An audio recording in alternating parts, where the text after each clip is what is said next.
este momento. Entonces, las reacciones de síntesis o combinación, pues ya habíamos visto una pequeña introducción, pero ya ahorita las vamos a abordar de una manera mucho más concreta y mucho más específica.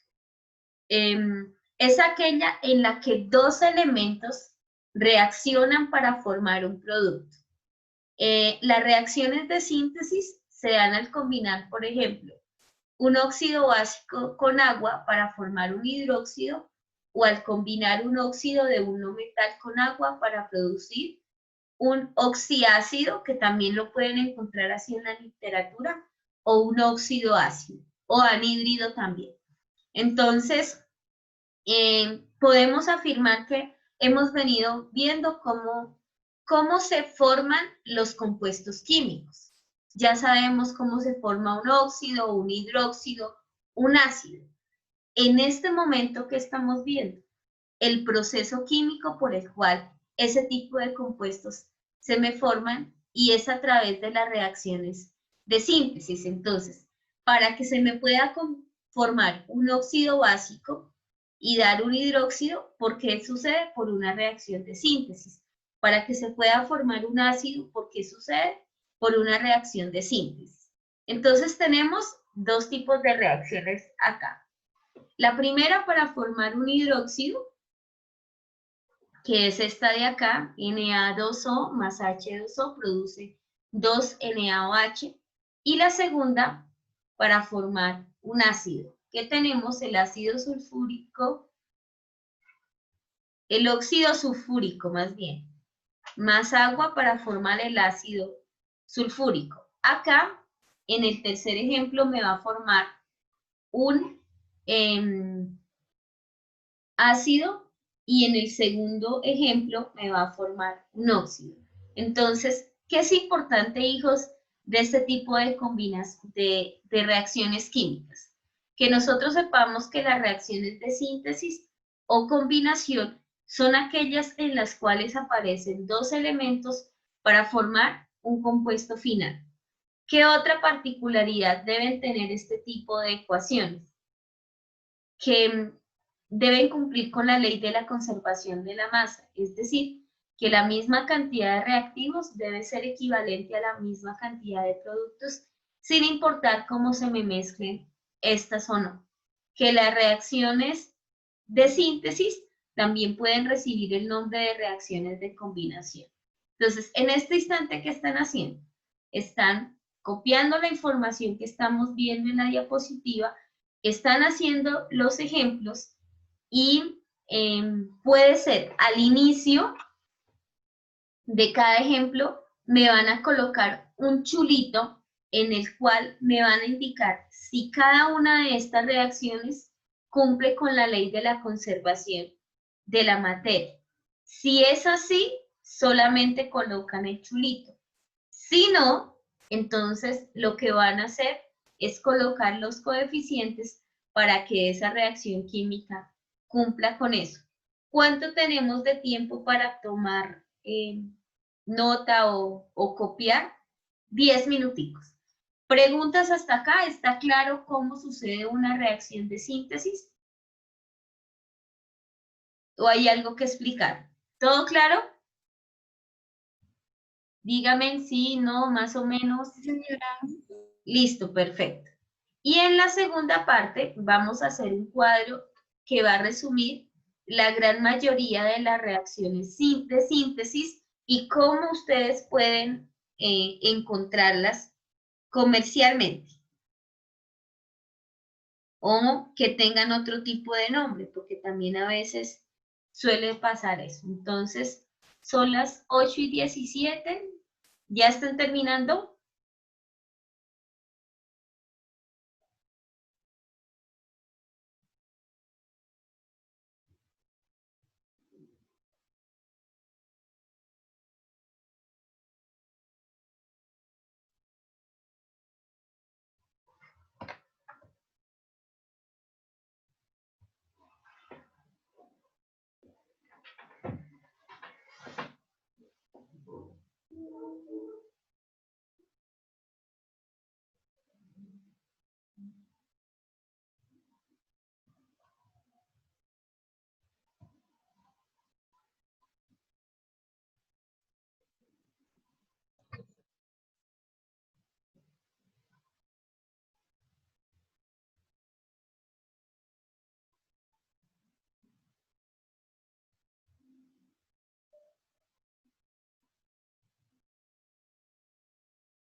3 minuticos más, hijos.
¿Listo? No veo que todavía están copiando los que tienen la camarita encendida.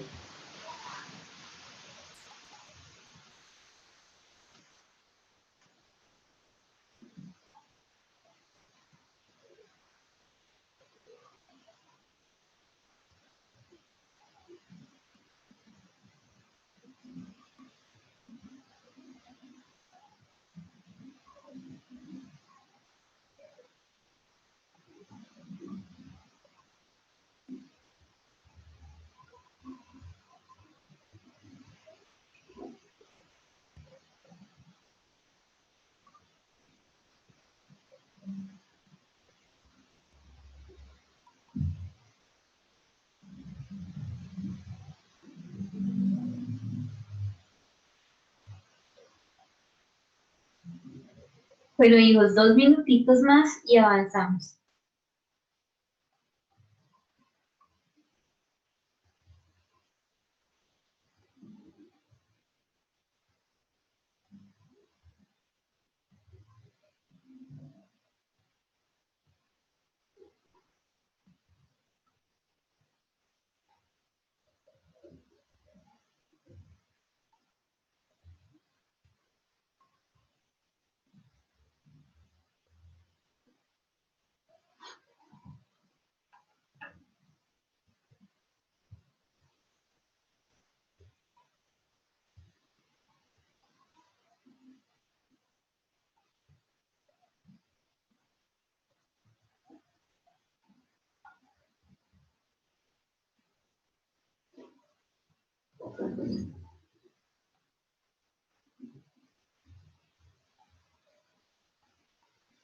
Bueno, entonces, continuando con nuestro tema del día de hoy, en este cuadro viene resumido la gran mayoría de reacciones de síntesis que se dan en los compuestos inorgánicos. Entonces, el primero, van a encontrar ustedes el cuadro que aparece en los reactivos. Entonces, en el segundo cuadro aparecen los productos y donde dice notación es la representación gráfica o podríamos decir que más bien viene siendo la fórmula química que me resume cómo se forma ese tipo de compuesto. Entonces, importante que tengamos en cuenta, hijos, que en los reactivos siempre vamos a tener 2 reactivos en las reacciones de síntesis para formar un solo producto. En algunas reacciones, como el caso de las sales, veíamos que se formaba también agua. En este instante solamente se va a formar un solo producto final. Entonces el primero viene siendo un metal más oxígeno. Entonces, ¿qué formamos a partir de un metal más oxígeno? Formamos un óxido básico o un peróxido, como también lo podemos encontrar comercialmente. Entonces vemos ahí que hay 4 moléculas de aluminio y 3 moléculas de oxígeno para formar el óxido de aluminio, que es importante que ustedes verifiquen las cantidades que aparecen ahí para verificar si la ecuación cumple con la ley o no de la conservación de la materia. En segundo lugar, vemos un no metal más el oxígeno. Entonces, ¿qué produce un no metal más el oxígeno? Produce un anhídrido o un óxido ácido. Y ahí vemos las cantidades en las cuales están cada una de las ecuaciones. En el tercero vemos un metal más un no metal. Y vemos que se produce una sal binaria, aunque también ahí hay una particularidad que también pueden ubicarse para una sal binaria no metales entre sí. Aquí vemos el carbono y el azufre. El carbono está ubicado en el grupo 5A y el azufre está ubicado en el grupo 7A. Por eso ahí la aclaración que puede ser la sal binaria, dos metales entre sí, para formar el sulfato de carbono. Vemos un metal más hidrógeno que produce un hidruro metálico. Entonces, hijos, ¿qué es un hidruro? Un hidruro resulta de la combinación del hidrógeno más un metal. ¿Cuál es la diferencia entre un ácido y un hidruro? En que el hidruro, como lo pueden observar ustedes, el hidrógeno aparece al final. Y siguiendo viene un no metal más el hidrógeno, que forma un hidruro no metálico. Lo mismo. Entonces, tenemos el no metal, que en este caso es arsénico, y tenemos el hidrógeno. Entonces, hidruro de arsénico se va a formar acá, y aquí se va a formar hidruro de litio. ¿Cuál es la diferencia entre los dos? Que el hidruro metálico se forma con un metal más el hidrógeno, y el hidruro no metálico se forma con un no metal más el hidrógeno. Y el último compuesto vendría a ser el óxido básico más agua. ¿Qué me forma? Un hidróxido. Entonces, para que en este instante, por favor, vayan haciendo el cuadro que va a resumir todas las reacciones de síntesis y verifiquen que cada una de las reacciones efectivamente sí cumpla con la ley de la conservación de la materia y la masa. Adicionalmente, en cada uno de estos le van a colocar el peso que corresponde tanto a los reactivos como en los productos para verificar la condición que acabamos de mencionar. Y pues este básicamente es el resumen de las reacciones de síntesis o de descomposición.